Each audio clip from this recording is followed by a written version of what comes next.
Hi, and welcome back to Black Belt in Real Estate. If you're new to the show, my name is Peter Jumrakovsky. I'm a local real estate agent here in Los Angeles. I love helping people make smart decisions when it comes to buying and selling and investing in real estate. And I want you to know all of the facts. I'm all about transparency, and this show is for you today. If you're thinking about selling your home and you are planning to interview a couple of real estate agents and don't know really what to ask them. So I'm going to share with you the top 10 questions that you should and could ask your real estate agent. To be honest with you, always interview a couple of agents. Here's how I see it. If you meet the first one, that is awesome. He sold the house next door. You met him or her at the open house, and they feel like a slam dunk. I would still interview one or two more agents. And here's why. One of two things will happen. Either you will feel much more comfortable with your current choice, or you will see that there's something else that is even better. And let me be totally honest and transparent with you. Most real estate agents are super good at presenting, but not all of them have the capacity to deliver what they promise. So make sure that you backtrack and see what they've done before, talk to people they worked with, looked at online reviews, and so forth, because this is a big decision, and choosing the right agent is one of the most important factors on your bottom line. So let's dig right into it. I don't want to talk too much. I'm here to deliver value.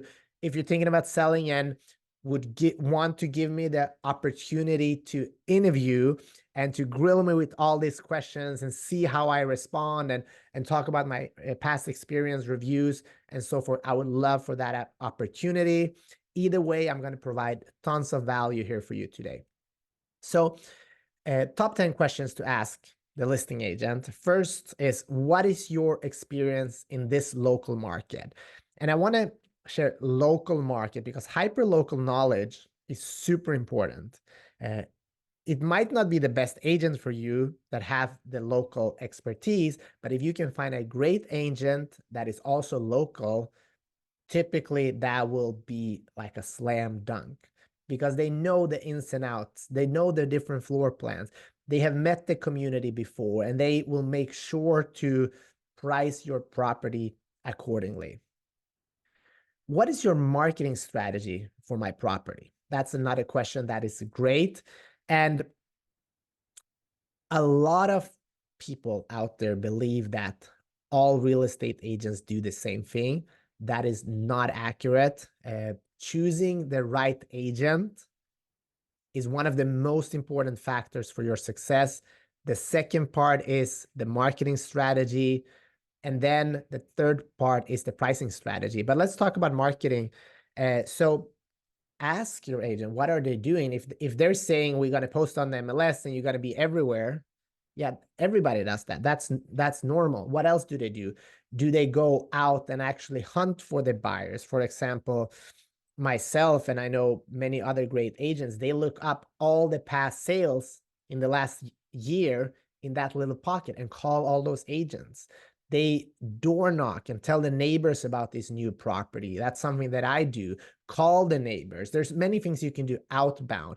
How is their social media strategy? Because nowadays, being on social media is a great factor on your success, or it could be. It doesn't have to be, but it could be. And depending on what your target audience is, there's many factors. Do they do video, 3D, virtual tour? And there might be agents say that the virtual tour or the 3D tour is not necessary. And I would digress because a lot of buyers here in Los Angeles, I don't know the exact number, but last time I looked at it, it was between 30 and 40%, get help with the down payment from the parents.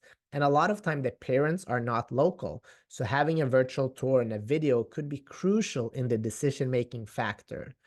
Do you have a custom website, not a Zillow site where There's hundreds of other properties. Do you have a designated website just for your property to not steer potential buyers away and distract them to look at other properties?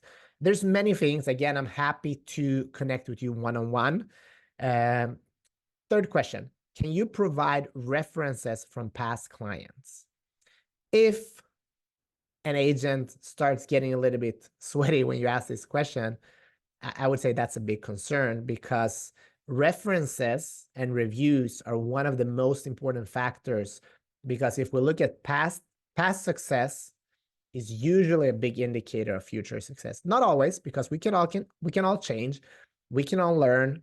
Not everyone is perfect, but being able to providing references is really important. Number 4, what is your commission structure? That is a very important question. And when you ask this question, just be quiet and listen, because the way your potential agent is going to present and respond to this will give you a very good indicator on how he's going to fight for you to get the highest possible value. Because if he or she immediately starts cutting their commission and talk about discounts and so forth, what do you think they're going to do with your money if they're directly is discounting their own money without even having a conversation?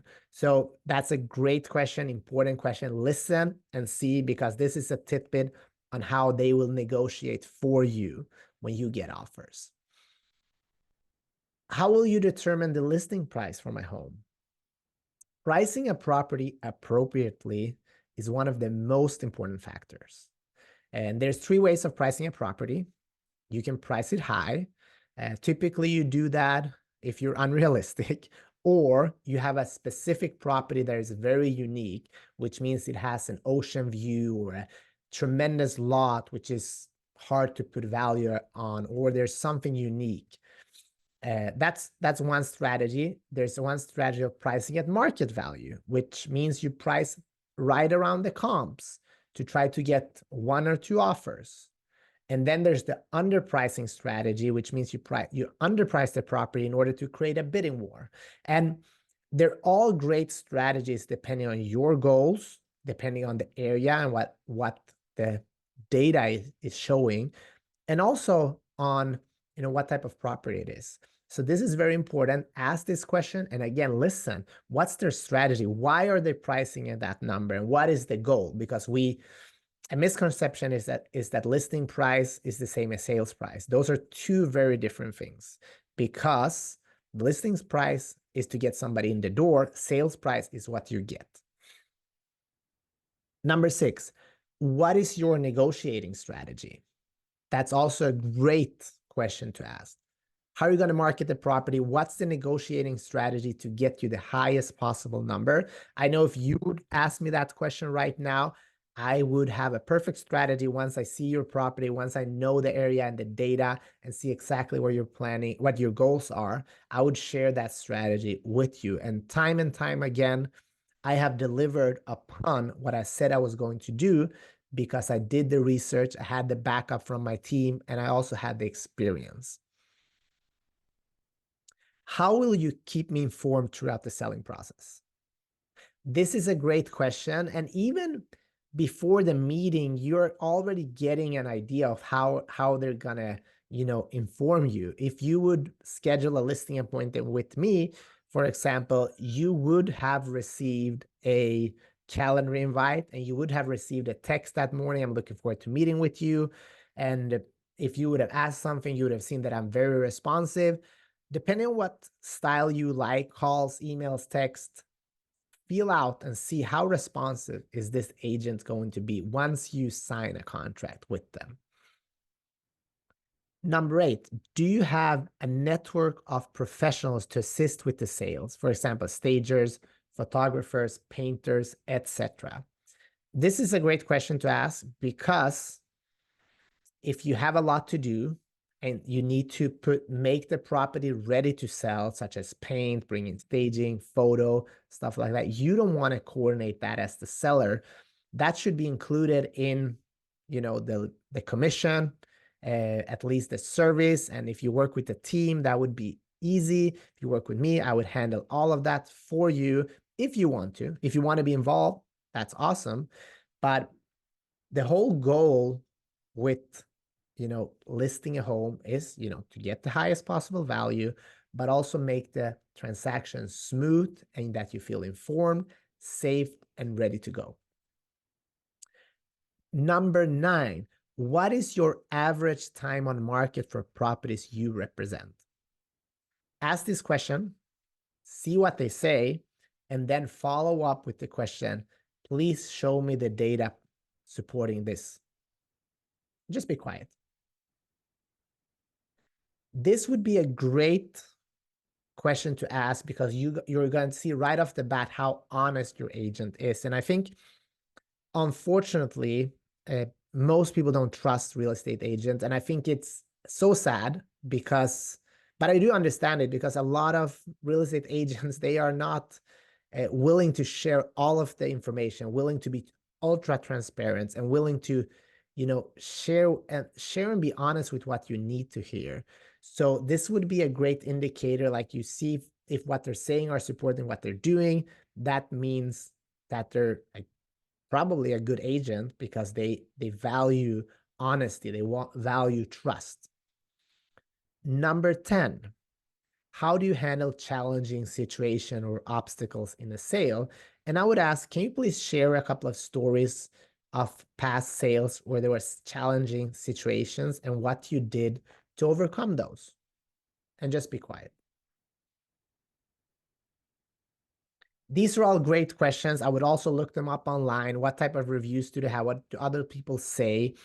And also, one thing that I do want to say, just because an agent says I have 10 years or 20 years of experience, that really doesn't mean anything. What really means something is like, how good are you right now? And I know agents that have been in the business for just 2 or 3 years that are working harder, that are actually better at what they do than people that have worked for 20 years and haven't sold a house in the last 5 years. So don't only look at the time of the experience, but look at like, what are they actually doing? How many houses did they sell? Like what type of dedication do you feel that they will have to you? Another thing that I would ask, and that is, how can you guarantee that we're going to get the results that I want? And just be quiet. For example, if you work with me, I always put in the listing agreement that you can cancel at any time unless we're actually negotiating or an escrow, to show that I don't want to lock you into a contract. I want to show you that I'm really good at what I'm doing. And I also want to show you that if you're not happy, you can leave at any time. And I think that's confidence. And confidence is one of the most important things in a real estate agent. And I'm talking about real confidence, not lying, fake confidence. I'm talking about confidence that comes from experience, that comes from the heart and from a person that wants to serve. So those were the top 10 questions you should ask your real estate agents before you hire them to list your home. If you want to connect with me, please do. I would love to talk to you about buying and selling real estate here in Los Angeles and Southern California, and just connect with you. If you enjoy this show, please give us a review, share it with somebody that needs to hear this message. Thank you so much for tuning in to Black Belt in Real Estate, and talk to you soon.